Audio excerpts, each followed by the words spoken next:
Sentimental FX update for the 28th of January. S&P chart, your MR2 is 3848, reminder, and your MR1 is 3790.1. We're above monthly pivot and we have a very strong ascending trend line, which we did dip below and we're back above. That level corresponds to just above R1 at 3795, so crack below 3795 and 3790, we could potentially get to pivot because that's what we need to do. We need to try and target whatever's below. If we're above R1, we target R2. If we're below R1, we target the pivot. Next month's pivot is going to be a lot higher, so that's bullish.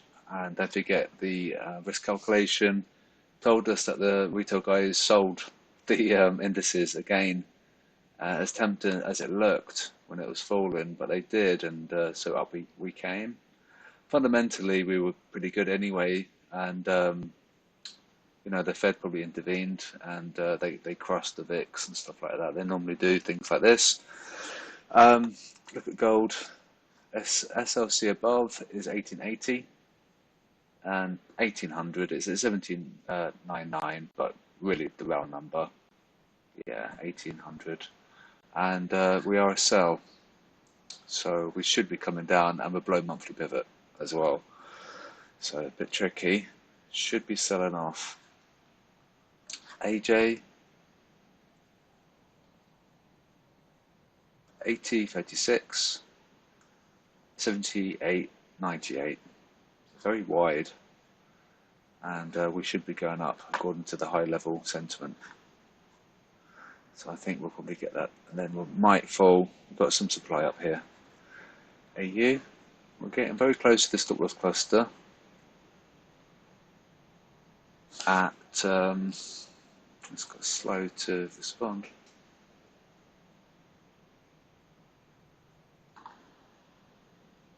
So it is 76.99, one below.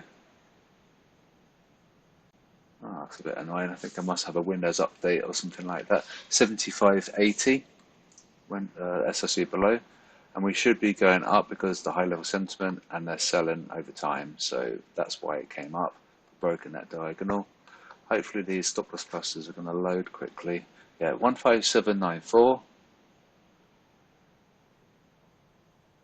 and 15697. This was the largest mover over the last 24 hours. Very tricky. I never trade this pair. I don't like it, so try and avoid it if I can.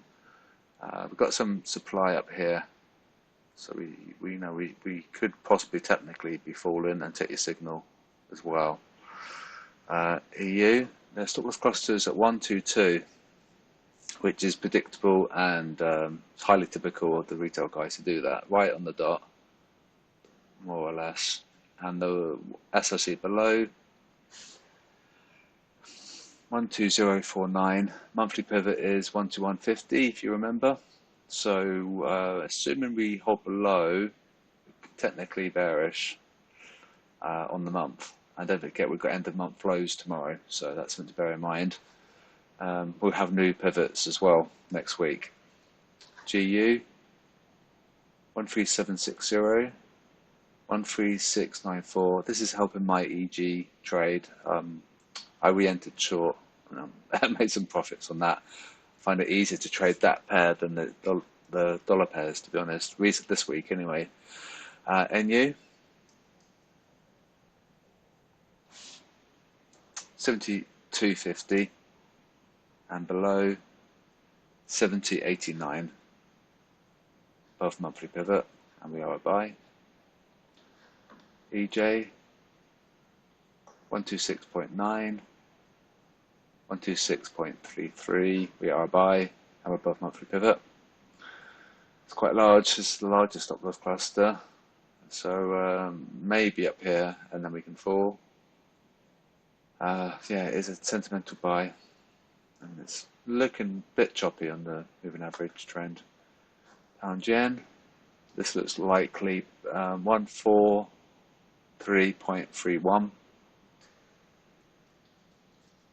a bit slow today. 142.92. Dollar yen 104.5. 104.14. We are a buy, which is interesting. I'm not sure if you guys knew that. We actually are a buy according to FX SSI. They're selling that over time, so that's bullish. We're above the monthly pivot, but we had MR1 resistance, and that coincides with that high, and there's some supply here. So technically we had a little sell-off there, but we could come up because of sentiment. Signal is to sell, so it's a bit mixed. Dollar CAD, likewise, I don't know if you guys knew it, but we were a buy on this one. The SLC above is 12885, 12774, monthly pivots at 12818. So you'd want that above in order for this to, in order if you want to buy it, you'd want it above monthly pivot, because then you can use that as your stop loss, and then you target that SLC to be quite nice. Dollar Swiss, this is a huge sell for a long time, so we still need to flush out stops. 89.31 and 88.55, and I'm going to wrap up the video now because we've got Tottenham Liverpool in 2 minutes, so I need to watch that. I'm going to forget about trading for a while because this week's been a bit of a nightmare. If the dollar and yen pairs are very skewy next week, I'm going to put out some euro pound trade setups, so you guys can take them if you want.